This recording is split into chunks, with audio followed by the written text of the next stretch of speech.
Hello guys, this is प्रशांत तिवारी और आपका एक बार फिर से स्वागत है आपके अपने YouTube channel bridging English classes में। आज के वीडियो सेशन में हम ग्रामर के बहुत ही कॉमन टॉपिक नाउन केस से रिलेटेड स्टडी करेंगे। अब आपका लास्ट जो है वो आपको देखना है, बड़े ही ध्यानपूर्वक आपको देखना है। फिफ्थ वन आपका है वोकेटिव केस, लास्ट है आपका संबोधन कारक। A noun or a pronoun is said to be in vocative case if it is used to call a person or persons. अगर किसी संज्ञा या किसी सर्वनाम का उपयोग किसी व्यक्ति विशेष या किसी किन्हीं व्यक्तियों को अटेंटिव पोजीशन में पुकारने के लिए किया जाता है, और to get the attention of यानी उनको ध्यान केंद्रित यानी उनको अपनी ओर हम आकर्षित बोल सकते हैं, ध्यान उनका केंद्रित करना अपनी ओर, उस कंडीशन में हम उस नाउन या प्रोनाउन को वोकेटिव केस में यानी कि संबोधन कारक की संज्ञा देते हैं। Mister Bill, students are waiting for you in the main. कोई अध्यापक हैं, इनका नाम बिल है, तो उनसे बोला जा रहा है या संस्था प्रधान उनसे बोल रहे हैं कि श्रीमान बिल महोदय, विद्यार्थी आपका मुख्य हॉल में इंतजार कर रहे हैं आपके लिए। तो यहाँ पर स्टूडेंट्स जो है वो अटेंटिव हैं, किसके लिए? बिल के लिए। तो यहाँ मिस्टर बिल को अटेंटिव किया जा रहा है, किन के लिए? स्टूडेंट्स के लिए। जो संस्था प्रधान है वो मिस्टर बिल से बोल रहे हैं कि जाओ भाई, बच्चे इंतजार कर रहे हैं, पढ़ाइए उनको। यहाँ पर अगर आप देखेंगे तो आपको एक नजर आएगा कि मिस्टर बिल यहाँ मेन सब्जेक्ट का रोल प्ले कर रहा है। तो यहाँ ये हो गया सब्जेक्टिव केस।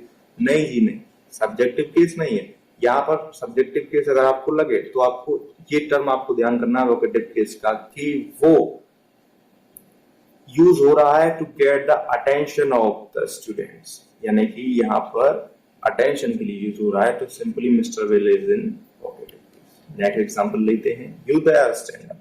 किसी क्लास में, किसी कक्षा में 20 to 30 स्टूडेंट्स है, तो किसी एक पर्टिकुलर स्टूडेंट से बोला जा रहा है कि हाँ भाई आप खड़े हो जाइए। तो उसके लिए यहाँ पर यू प्रोनाउन है, सब्जेक्टिव केस में नहीं है। सब्जेक्ट है लेकिन सब्जेक्टिव केस में नहीं है, वोकेटिव केस में है, बिकॉज किसी एक पर्टिकुलर व्यक्ति को अटेंशन पोजीशन में यानी कि अटेंटिव पोजीशन में उसको बुलाया जा रहा है, तो उसके लिए यहाँ पर ये वोकेटिव केस में है। तो you is in vocative case. Next है आपका ब्रदर, लेटर फॉर यू।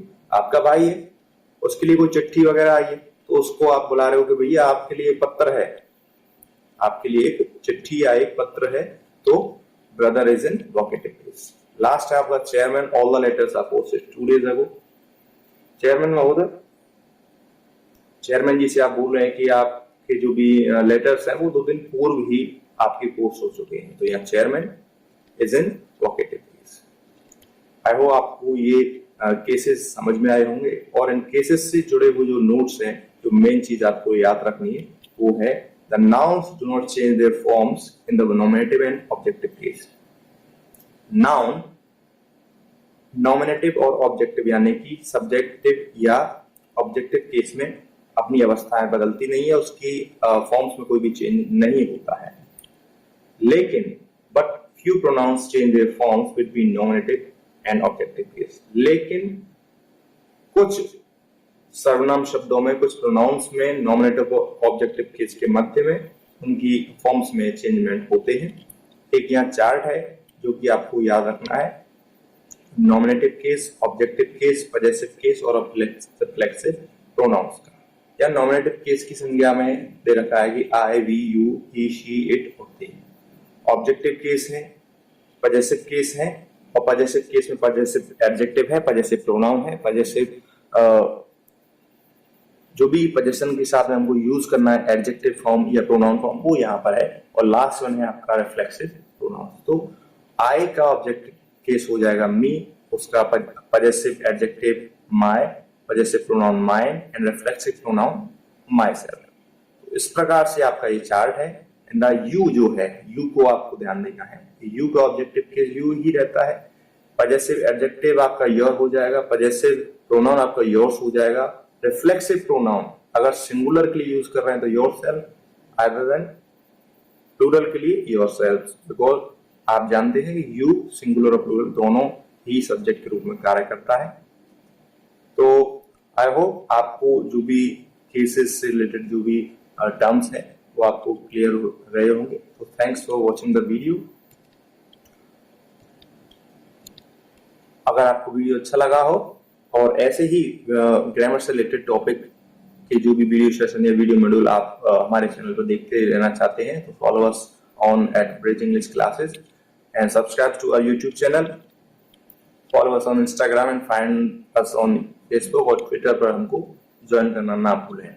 अगर आपको मेल के थ्रू कोई भी सजेशन आपको हमको डीएम करना है तो you can mail us on bridgeenglishclasses@gmail.com और for further queries you can contact us on our WhatsApp number. So here's a WhatsApp number. Do subscribe और लाइक करना ना भूलें और don't forget to press the bell icon for another updates और YouTube channel को ज्यादा से ज्यादा शेयर करें, सजेस्ट इट टू अदर्स। जिनको आपको लगता है जिन विद्यार्थियों को इसकी जरूरत है उनको आप शेयर कर सकते हैं। Comment, like and share. Keep learning, take care, bye bye.